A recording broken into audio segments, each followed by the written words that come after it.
Antes, Isaías, buenas tardes. Hola, buenas tardes. Marta del Vado, bienvenida. Hola, buenas tardes. Santiago Niño Becerra, ¿qué tal? ¿Qué tal, Carlos? Bueno, ¿Qué tal? pero antes permitidme todos decíamos ayer musical, bueno, no solo musical. Señoras y señores, el gran Eric Clapton se ha embarcado en una cruzada conspiranoica contra las vacunas del COVID. Dice, entre otras cosas, que están rodeadas de publicidad engañosa y que promueven, promueven una especie de hipnosis colectiva. Bueno, la famosa teoría de los chips para controlarnos. Cosa, por cierto, que dicha por alguien que se ha pasado media vida absolutamente colgado del alcohol y las drogas, hombre, pues no deja de chocar, a mí me choca por lo menos, ¿eh? En fin, que cumplir años no es garantía de nada, ni sinónimo de sabiduría. Eso sí, no porque diga chorradas, dejaremos de escuchar su música. Hasta ahí podríamos llegar. Seguidor de Mano Lenta, no sé si tenías tu noticia de estas declaraciones de Eric Clapton, Santiago. Sí que tenía noticia. O sea, y como tú has dicho, Carlas, una cosa no quita la otra. Eric Clapton es un músico que pasará a la historia, es uno de los 10 grandes, es todo, ha sido todo y es todo. Pero evidentemente, claro, estas teorías, en fin, yo en absoluto comparto esta teoría. Lo que pasa es que ahora no poner su música en la radio sería la cultura esa de la cancelación tan absurda. Exacto. Donde se mezclan todos los planos, ¿no? Lo del, en fin, el perfil biográfico, las ideas de alguien y su obra, que creo que en la medida de lo posible deberían deslindarse una de la otra. Vamos a una de las preguntas que planteaba yo hace un momentito, porque hoy nos ha llamado la atención un tuit que plasma una duda. Yo creo que es una duda y algo más. Decía textualmente, se preguntaba, ¿hasta cuándo se es joven? Y respondía, para el plan de vivienda o el Teatro Real de Madrid hasta los 35 años, ¿vale? Para el carnet joven europea hasta los 30. Para el abono joven de Madrid, los 26. Para el libro de estilo del país, los 18. Santiago, ¿tú cuántos años hace que das clase? ¿Cuánto tiempo puede hacer que estás en contacto con gente joven, digamos, de verdad, con estudiantes? ¿Cuántos años puede hacer? He tenido dos etapas. Empecé en el 80 en el 80. Luego interrumpí y luego empecé otra vez en el 92. ¿Y siempre te han tratado de usted? No, este es un tema que yo desde el principio dejé muy claro que, bueno, evidentemente yo no forzaba, pero yo promovía el tuteo porque yo llegué a la conclusión el primer año de que aumentaba la confianza. Ajá. Es interesante. Y la proximidad. O sea, el famoso... Hay dos profesores que siempre... El doctor por delante. Yo es una cosa que jamás, nunca he querido. Oye, Santiago, y entre tu alumnado joven, ¿cuánta gente vieja hay? Bueno, es que esto es...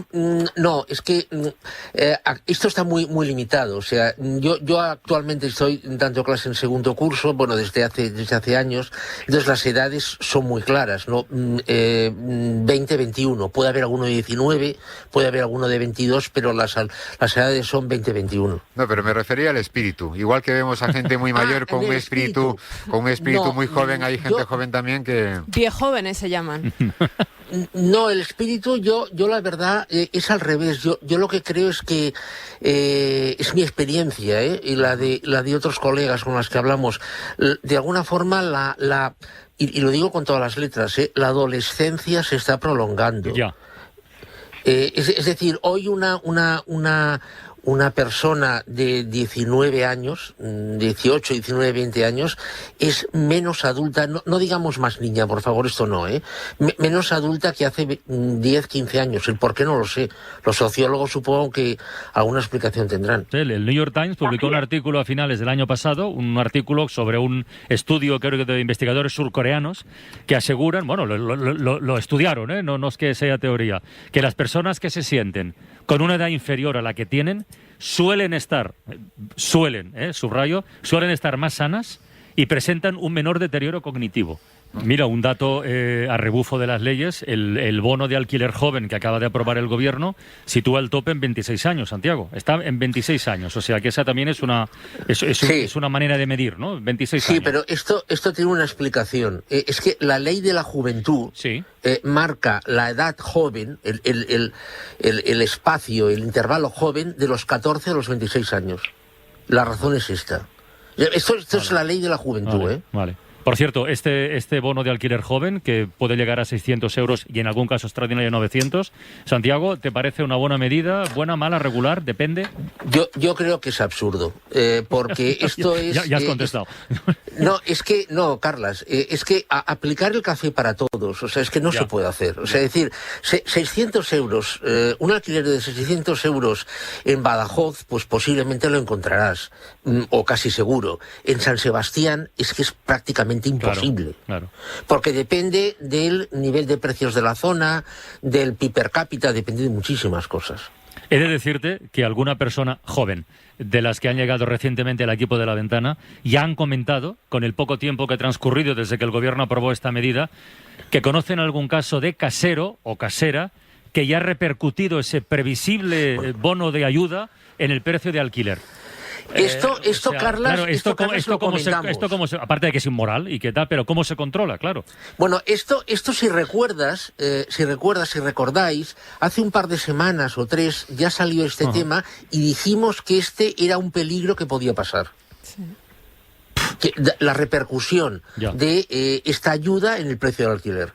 ¿Cómo se controla?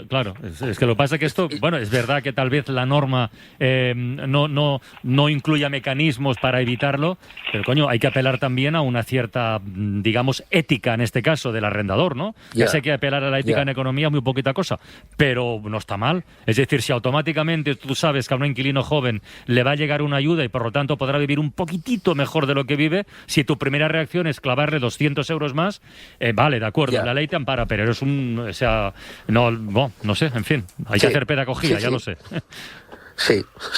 Pero no es tan complicado de controlar, ¿no? Tampoco, Santiago, porque las rentas que obtienes por el alquiler las tienes que declarar y solamente hay que ver tu declaración de Hacienda del año anterior, y si de repente suben los 300 o los 400 o los 600 euros del bono de alquiler, pues ya está, ¿no? Ahí están las pegas en la nueva ley de vivienda para controlar el precio, claro, o sea. No serán cantidades exactas, no será en todas las situaciones igual. Esto pasó un poco también entre el año 2001 y 2006, cuando era tan fácil conseguir una hipoteca. Hay estudios, de esto hay estudios, la repercusión de la facilidad de conseguir hipotecas, el impacto de la facilidad de conseguir hipotecas en el aumento del precio de la vivienda. Esto es difícil controlar. No digo que sea imposible, pero no es fácil. No sé si llega a ser una tendencia, pero la figura de los abuelos y abuelas hace ya un tiempo que tiene proyección en distintas manifestaciones culturales. En la música, por ejemplo, Ed Sheeran le escribió esta canción a su abuela cuando murió. Hace muy poquito aquí en La Ventana hablamos con Inés Martín Rodrigo, que con Las formas del querer acaba de ganar el premio Nadal. Hoy en La Ventana no queremos plantear ningún tipo de análisis sobre la figura de los abuelos en clave sentimental, que es muy importante, en clave personal, importantísima, sino en clave económica. A partir de una pregunta que yo planteaba al iniciar el programa. ¿Los abuelos deberían cobrar por cuidar a sus nietos? Bueno, pero es que esto no lo digo yo. Lo decía en el diario El Mundo en una entrevista Minouche Shafik, que es la directora de la London School of Economics.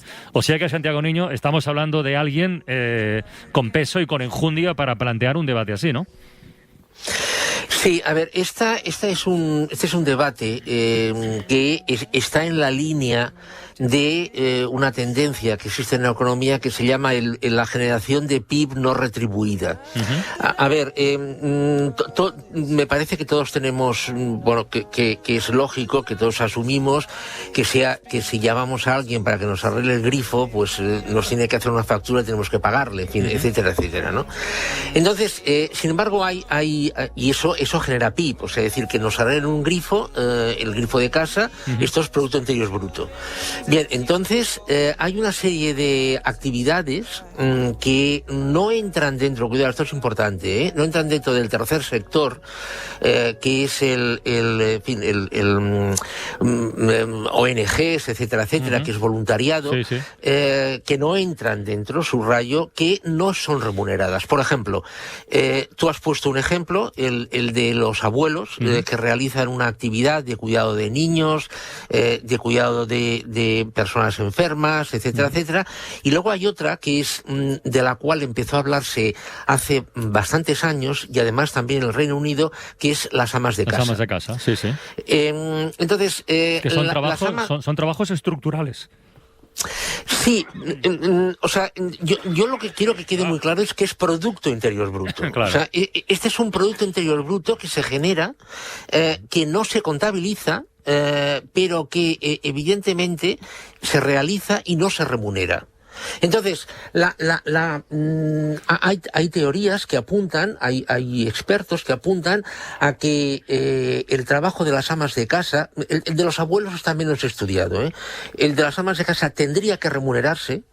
Incluso está estipulado al año cuánto puede, ¿Ah, sí? de media en el Reino Unido, a cuánto puede ascender. Puede ascender sobre las 1.500, 2.000, 3.000 euros, puede oscilar, depende de los casos. ¿Al año estás diciendo esa cantidad o al mes?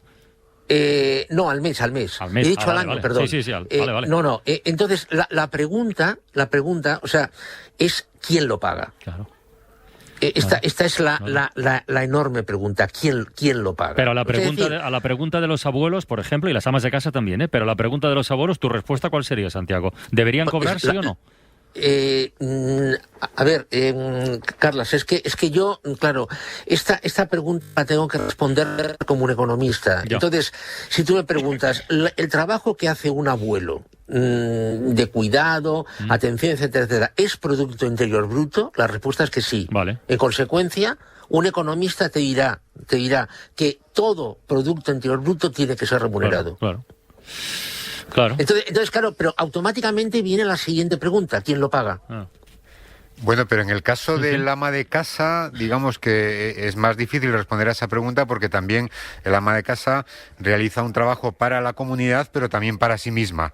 Y eso tendría un precio. Exacto, pero en el caso de los abuelos está claro que estamos externalizando un trabajo. Y si ese trabajo es regular, es decir, si yo dejo 7 horas diarias a mi hijo o 3 horas diarias a mi hijo con sus abuelos, pues eso es muy fácil de medir y de remunerar, y está muy claro quién lo tiene que remunerar, y está muy claro quién lo tiene que cobrar, ¿no? Sí. Quien lo tiene que cobrar está muy claro. Ahora, y quien lo tiene que pagar, en principio también. Claro. Ahora, esa persona que tiene que pagarlo, esa entidad, digámoslo así, que tiene que pagarlo, ¿tiene renta para pagarlo? Es la entidad familiar. Otra cosa es que igual que el bono joven del que hablabas antes, hubiera ayudas a la familia por esta vía. Bueno, porque claro, veámoslo al revés. Y ahora daré un dato que os aseguro que está testeado. En España, las personas mayores que cobran pensión, con su pensión, de forma directa, es decir, poniendo dinero encima de la mesa, o indirecta, comprando los libros del nieto, del colegio, pagando la mitad de un uniforme, etcétera, etcétera, están colaborando en el 40% de los casos, es decir, el 40% de las familias. En Grecia es del 65%. Es decir, que unos abuelos, hablo en términos medios, no únicamente colabora con una actividad que no es remunerada, sino que además ayuda con su pensión a la renta familiar, contribuye con su pensión a la renta familiar. Bueno, debate interesante, ¿eh? Muy interesante. Debate muy interesante porque una respuesta que has dado es muy clara. Todo lo que sea PIB debería cobrarse. Otra cosa es quién lo paga. Oye, en Atlanta, en Atlanta, en Estados Unidos, acaba de nacer un proyecto para una nueva ciudad solo para ricos. A ver, ese es el titular. Cuéntanos exactamente de qué va esto, Santiago, porque mira que hemos hablado veces de desigualdad, pero esto ya es la caraba. Bueno, a ver, esto nos llama mucho la atención porque es Estados Unidos, porque es Atlanta, porque Atlanta está en un estado que es pobre, llama mucho la atención, pero, por ejemplo, en Latinoamérica hay muchísimos resorts que están amurallados, con guardias armados, en fin, etcétera, etcétera, que únicamente son para ricos. Claro, bueno, pero esto es un barrio que aspira a convertirse en ciudad, ¿eh? Sí, exactamente. Sí. Es un barrio que lo que aspira es a segregarse de Atlanta, convertirse en una ciudad independiente. No está muy claro si dejaría entrar a todo el mundo o seleccionaría quién pudiera entrar o no pudiera entrar. Y evidentemente, a partir de una renta determinada, no podría accederse al establecimiento en esta zona. Es muy interesante la postura del Ayuntamiento de Atlanta, porque el Ayuntamiento de Atlanta está totalmente en contra, evidentemente, pero sobre todo está en contra, al menos es lo que se ha filtrado, no por razones sociales o por razones éticas o morales, que va por razones puramente económicas. Porque claro, se estaría independizando un barrio que es en proporción el que más aporta a las arcas municipales. Ya, claro. Es decir, perderían ingresos por impuestos y tasas. Algo como esto, Marta del Vado, ¿tú lo conociste en los años que estuviste en Estados Unidos? ¿Algún tipo de iniciativa, proyectos o historias así? En Estados Unidos no. Hay un tema también en Atlanta que la alcaldesa es una de las nuevas figuras que sobresalen del Partido Demócrata. Es una alcaldesa negra que ha apoyado todas las protestas de Black Lives Matter, y que en Atlanta hubo disturbios importantes también en este barrio donde, curiosamente no, porque es uno de los señores más ricos de Georgia, que es el estado, vive también el gobernador. Entonces tienen ahí una disputa entre la alcaldesa y el gobernador. Dicho esto, en lo que ellos llaman los suburbios que son como barrios, urbanizaciones que están a las afueras de las ciudades. Claro, hay barrios de ultra ricos en donde pues no puedes acceder si no eres parte del barrio, y tienen una seguridad privada, y como decía Santiago, en México hay ya no barrios de ultra ricos, sino de clase media alta, donde igual tienen su seguridad privada, donde hay guardas con pasamontañas a la puerta, y donde ves cómo hacen fila las trabajadoras del hogar, las trabajadoras domésticas, para salir de la urbanización. Como si fuera y los una fábrica, guardias, ¿no? Sí, y los guardias le revisan los bolsos para ver que no se lleven nada de las casas. Bueno, y no hay que irse tan lejos tampoco, ¿eh? Aquí en España hay también urbanizaciones cada vez más amplias, pues para ricos. No sé si llegan a los pasamontañas y a esos niveles de altísima seguridad, pero desde luego aquí también las podemos ver. Y es lo que dice Santiago Niño, claro. La diferencia es que estas urbanizaciones, digamos que pagan y cotizan al ayuntamiento en donde están radicadas en función también de su nivel económico, ¿no? Pero claro, si se independizan, pues esto es jauja ya para ellos. Porque esto, Santiago, tú, a tu juicio, ¿esto va a ir a más o menos? Este tipo de fenómenos. No, claramente a más. A más. Claramente a más. La desigualdad, ya hemos comentado que va a ir a más, entonces se van a producir concentraciones de riqueza, y esas concentraciones evidentemente buscarán una seguridad, buscarán una independencia, no lo sé, pero desde luego buscarán una seguridad, buscarán una alternativa, claramente. Bueno, pues nada. Santiago Niño Becerra, la próxima semana nos reencontramos. Muy amigo. bien. Que vaya bien. Hasta luego. Buenas tardes a todos. Adiós, Un abrazo.